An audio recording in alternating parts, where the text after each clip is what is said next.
sors de ta patrie, sors de la maison de ton père et va dans l'endroit que je t'indiquerai. Abraham en aucun cas n'a désobéi. Abraham n'a même pas rechigné. Il a obéi et il a décidé de suivre ce Dieu qui était inconnu pour lui. Puisque de là où Abraham venait, son père ne connaissait pas le Dieu Elohim. Abraham ne le connaissait pas du tout aussi. Mais quand Dieu se révèle à lui pour lui dire, quitte ta patrie, Abraham exécute et il part. Il part à l'aventure avec ce Dieu. Dieu lui dit, je rendrai ton nom grand. Je te bénirai.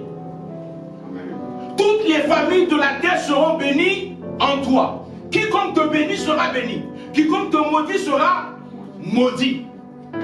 Regardez la suite. Quand Dieu commence à exécuter les promesses concernant Abraham, qu'est-ce qui va se passer? De Abraham, Dieu change le nom en Abraham.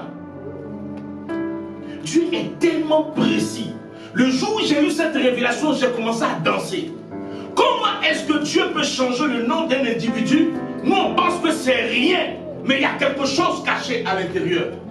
Quand il dit, tu ne t'appelleras plus Abraham. Abraham qui est un père élevé, Dieu ne voulait plus faire de lui un père élevé, un père en hauteur, mais il voulait faire de lui un père d'une multitude. C'est pour cela qu'il allonge son nom en disant, tu t'appelleras plus Abraham, tu t'appelleras Abraham. Donc qu'est-ce qu'il fait? Regardez, il change en ajoutant HA, symbole, hectare. Ça veut dire, effectivement, je rendrai ton nom grand. Tu auras une multitude de peuples derrière toi. Mais quand il finit, il ne s'arrête pas là. Quand il change le nom d'Abraham, il change aussi celui de Saraï.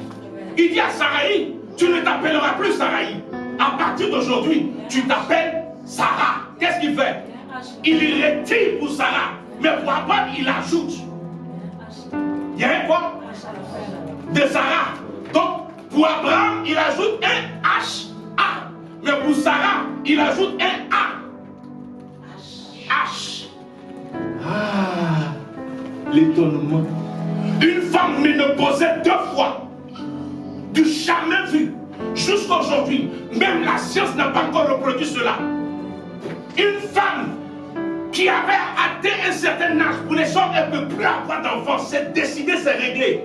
Mais Dieu permet à cette dernière d'avoir un enfant. L'étonnement. Sarah est en Sarah. Tout le monde est étonné. Ah, Sarah a eu un enfant. C'est de la même manière que par ton obéissance, Dieu va surprendre les gens. Ils vont dire, est-ce que c'est réellement elle? Est-ce que c'est réellement maman Flora? Quand Dieu va commencer à décoller avec elle, on va dire, mais c'est pas la couleur qu'on a vue ici là. Ce n'était pas avec elle on buvait les Guinness. On dit là, oui, oui c'est elle. C'est celle-là que tu as choisie. Il est le Dieu qui prend les choses viles pour confondre les sages et les fortes. Il est le Dieu qui prend celui qui est insignifiant pour lui donner de la valeur.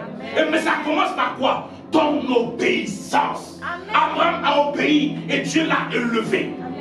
Il a dit, ta postérité sera comme les étoiles du ciel et le sable de la mer. Alléluia. Abraham, c'est un grand homme. Il a obéi et nous avons vu le résultat. Amen. Alléluia. Amen, amen. Si je reviens dans mon verset de base ce matin, ou bien cet après-midi, ça va être dans Romains 12, le verset 2. Le Romains 12, le verset 2 nous dit, ne vous conformez pas à ce siècle présent. Nous ne pouvons pas être chrétiens et nous conformer à ce siècle présent. Pourquoi? Ce monde-là, c'est vrai, la terre et le ciel appartiennent à l'Éternel. Mais le système dans lequel nous vivons appartient à un homme, Satan. Pour les vieux chrétiens comme nous, on faisait ce jeu de mots quand on était encore nouveau converti. On dit quand tu prends le mot monde, tu le renverses, il fait quoi? Démon. Ça pour dire que ce monde appartient à Satan. Satan a son système à lui qu'il a développé. Il a son art. Il a les médias. Et quand vous prenez même les médias, la télévision, regardez des choses invraisemblables. Des choses qu'on ne pouvait même pas s'imaginer quand on était encore tout petit. De voir 2 hommes qui seraient en train de s'embrasser. dans des publicités, ils ont réussi à infiltrer cela dans la conscience des hommes et des femmes. Et aujourd'hui, on trouve cela normal. Et c'est parti comment? Les anglophones disent, quand on parle de télévision, on parle de television. Ce que tu regardes t'influence. Voilà comment est-ce qu'ils réussissent à véhiculer leur message. Les dessins animés de nos enfants qui nous regardent, quelqu'un disait une fois qu'il y a des messages subliminaux derrière. Les enfants sont affectés sans se rendre compte. Demain, ils commencent à développer un certain type de comportement. On ne sait pas d'où ça vient, mais c'est ce qu'ils ont regardé. Ce que tu regardes t'affecte. Ce que tu regardes t'influence. Il faut savoir regarder. Dans le regard, il y a l'influence. Même dans l'écoute, il y a l'influence. Telle est vision. Il est important pour nous de communiquer la vision de l'Éternel à chacun d'entre vous. De savoir que Dieu commence avec un individu concernant l'obéissance. Il faut savoir obéir. Souvent l'obéissance là, ça ne te plaît pas, mais tu dois obéir. Ça ne te plaît pas, hein, mais tu dois obéir. Alléluia. L'obéissance va produire la maturité dans la vie du croyant. Ne vous conformez pas à ce siècle présent. Vous voulez être mature, obéissance. Je n'ai jamais vu quelqu'un de mature qui n'a pas été obéissant. Parce qu'en réalité, si tu ne sais pas te soumettre, jamais quelqu'un se soumettra à toi.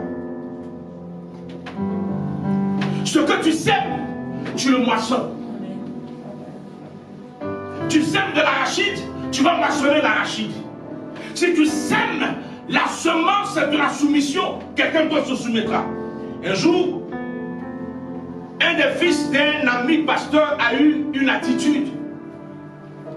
Et puis pour lui, c'était normal. Parce que pour lui, son père, entre guillemets, pour nous les Hébreux, il a zaillé. Il s'est mal comporté. Le gars a commencé à avoir une certaine attitude. Je lui ai dit, fais attention.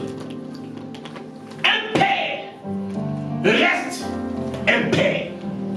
Je me suis retrouvé moi-même à un moment donné dans la même situation.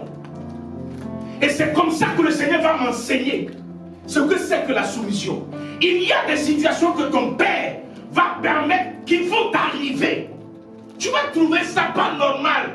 Tu vas penser même qu'on est en train de te persécuter. Oui, souvent, Dieu peut permettre la persécution parce qu'il veut t'enseigner. Il disait à Israël, je conduirai Israël dans le désert, dans le but de parler à son cœur. Très souvent, quand ça va, tu n'entendras pas la voix de Dieu. Quand tout va bien, tu ne saisiras pas sa voix. Mais c'est quand tout commence à basculer, tout commence à devenir dur, tout commence à être difficile, c'est là que tu commences à prêter l'oreille à sa voix. Ah, Dieu veut ci de moi. Il dit, j'attirerai Israël dans le désert. Le désert, c'est les difficultés. Souvent, Dieu va permettre des choses que tu n'arrives même pas à comprendre, à supporter. C'est difficile.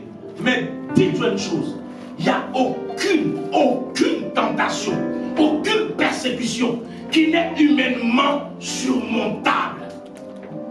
Chaque portion de tentation, chaque portion de difficulté, Dieu a déjà mis en toi la capacité de faire face. Ne renonce jamais. Quelle que soit la difficulté, serre-toi de force, serre-toi de courage et puis avance. On dit quand c'est dur, c'est les durs qui avancent. Les faibles ne peuvent pas avancer quand c'est dur. Quand c'est dur, c'est là où on voit les vrais durs. Jésus tue parce que personne ne peut devenir chrétien si Jésus ne l'a attiré. Et si Dieu t'a attiré, il dit à tous ceux qui l'ont reçu, à ceux qui ont cru en son nom, elle a donné le pouvoir de devenir enfants de Dieu, lesquels sont nés non de la volonté de la chair, mais de la volonté de Dieu. Tu n'es plus n'importe qui. Pourquoi? Parce qu'à un moment donné, tu t'es arrêté, tu as dit, Seigneur, oui, je décide de te servir, je décide de t'accepter, de marcher avec toi. Cette obéissance a provoqué quelque chose en toi. Tu n'es plus la même personne. C'est pour cela d'ailleurs que tu peux regarder quelque chose et puis la chose arrive. Tu penses à une chose et puis ça arrive. Tu déclares et puis ça arrive. Pourquoi? Parce que tu as mis quelque chose en toi. Il est le Dieu à la fois, regarde, Dieu dit, je te donne la prospérité, mais en face, je crée l'adversité. Ah, c'est quel Dieu ça? Il est le Dieu de la dualité. Il te donne le bien, mais il dresse le mal pour voir comment tu vas jauger. Parce que s'il laisse trop le bien, tu vas te sentir confortable et ce n'est pas avantageux. Alors que quand il y a le bien et le mal, il commence à t'enseigner, à t'éduquer. Savoir que parce que tu dois aller loin, parce que tu dois aller loin, il y a des situations qui vont t'arriver. Le bien est là, mais le mal est là. Mais tu dois t'arranger de sorte à ce que le bien soit plus élevé, dominant. Quelqu'un me saisit. C'est dur. Sur les dieux avance. Parce que tu obéis, Dieu tiendra sa promesse.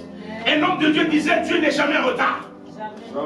Quel que soit ce qui tarde dans ta vie, Dieu n'est pas en retard, je te le dis.